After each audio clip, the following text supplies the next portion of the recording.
before they had the entire world screaming their names, before the iconic mop tops, the mania, and the music that truly defined an entire generation, they were just some random kids from Liverpool, just teenagers with secondhand guitars, seemingly unattainable dreams, and a vision that only they could see at the time. This is the story of how four kids, John, Paul, George, and Ringo, became known to us as the Beatles. Let's do a quick rewind to the summer of 1957. During this time, a 16-year-old John Lennon was already shaking things up on the music scene in Liverpool.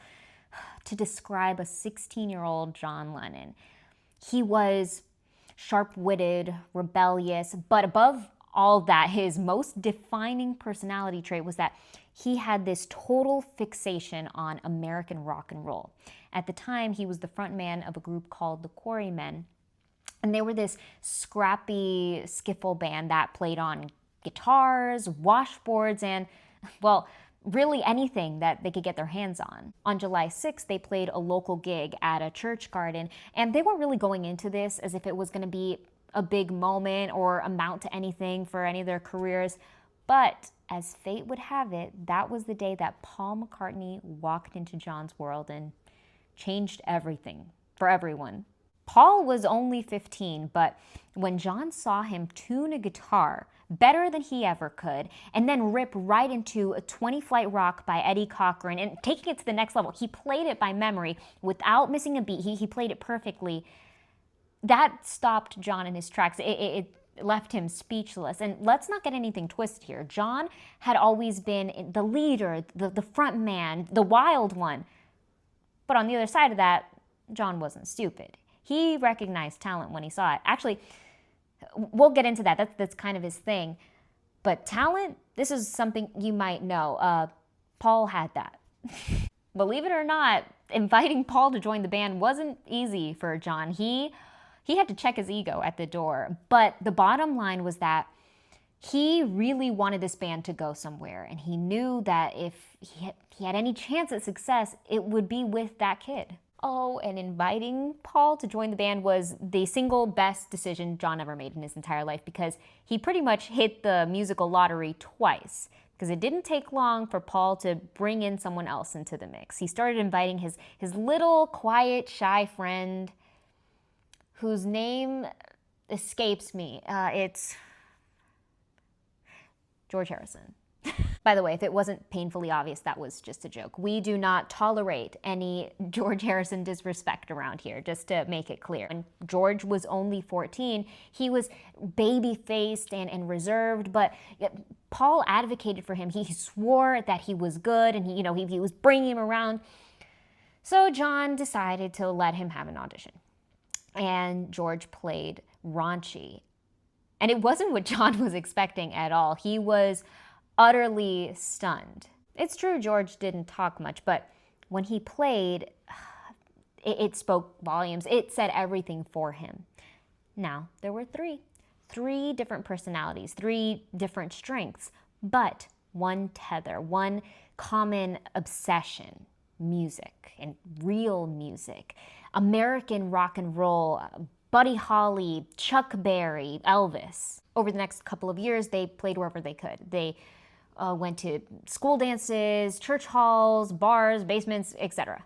And they went through names more than a few times. They were Johnny and the Moondogs at one point, then they were the Silver Beatles, spelled like the bug, Beetles. You know how to spell it.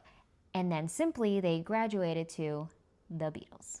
And the name is actually pretty interesting to me because it came about from a culmination of different inspirations, like Buddy Holly's Crickets, and then there was the Beat movement, and to be fair, probably some wordplay that only John could explain or even understand.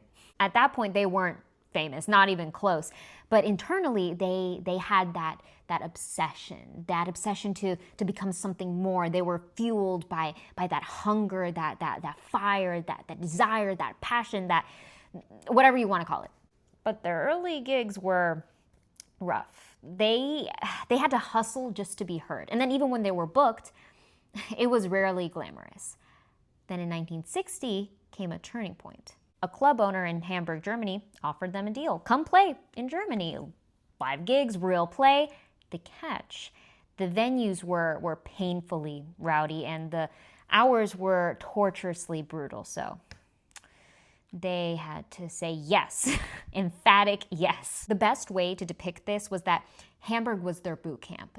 The Beatles, now joined by drummer Pete Best, were packed into the seediest parts of the city. They slept in storerooms. They were living off of cheap food. They played marathon sets night after night. Some nights they played 8 hours straight.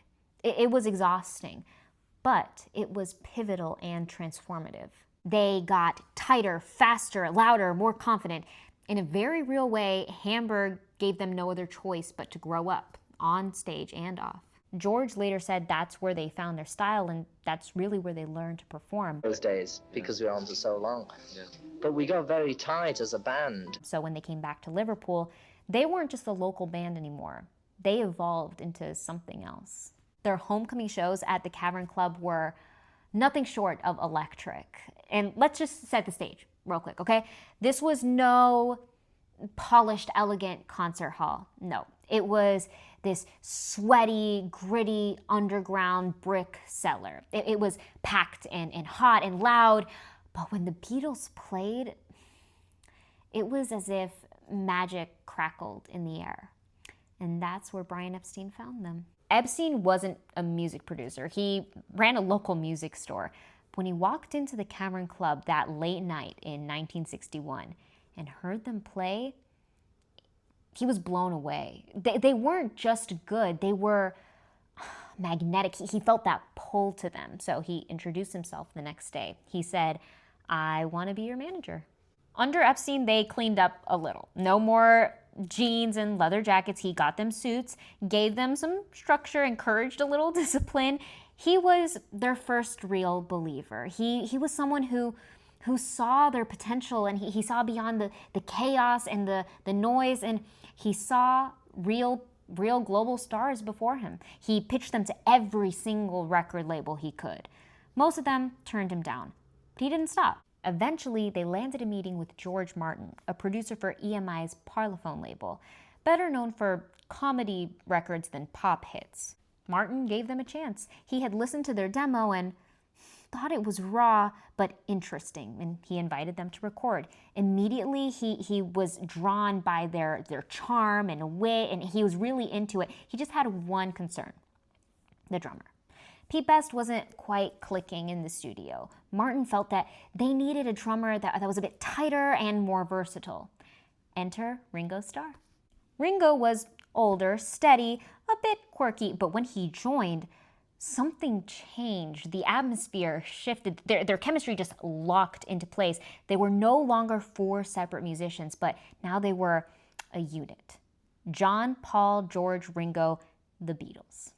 And with that, they recorded their very first single, Love Me Do. It released in October of 1962, and unfortunately, it wasn't a smash hit at first. It charted modestly, but it was different. It was raw and honest, and most importantly, it was theirs. It gave them a foothold. It cracked the door open, and once they opened that door, well, they blew it off the hinges. The hits, they started rolling in. Please, Please Me, From Me to You, She Loves You. Then came 1964, the British Invasion, the Ed Sullivan Show, America, the screaming crowds, Beatlemania. Yep, they really were unstoppable. But let's walk it back for a second here, because this video isn't about that, their fame. That's a video for another day. This video is about what came before. You know, the part that's often overlooked and people forget, like the garages, the bus rides, the rejection letters, the late nights in Hamburg with no sleep, no money, and no certainty of a future in the music industry. This is about the kids who believed that they were more than the world said they were. The Beatles didn't become legends overnight. They built themselves, one note, one chord, one late night set at a time. The truth is, no one else could have done it but them, and it's not because of luck or timing, but it's because they never stopped chasing that sound in their heads, even when no one else heard it.